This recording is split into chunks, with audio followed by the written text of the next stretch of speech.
Customizing the default 2011 WordPress theme. How to change the font color, style, and size of the links in the widgets.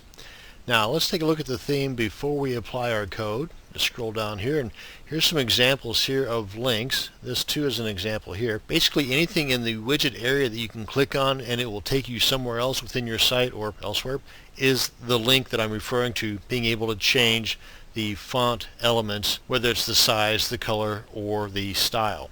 Even down here in the calendar as well. Now this is the before picture. Let's take a look at the after picture.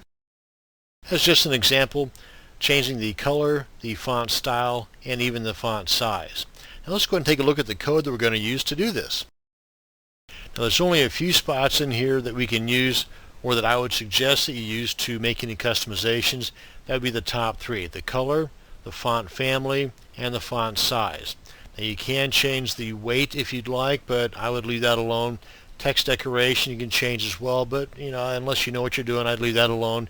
You can do this with an underline, an overline, or none, but yeah, for the most part I just leave it alone.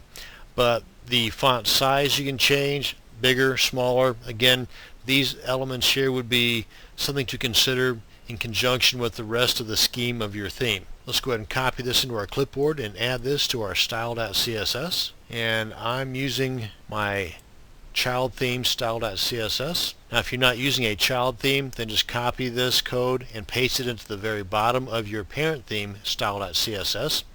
Let's open up our FTP client, upload and overwrite the existing style.css in our child theme, and come on back to our browser and take a look by refreshing our page, and there you go.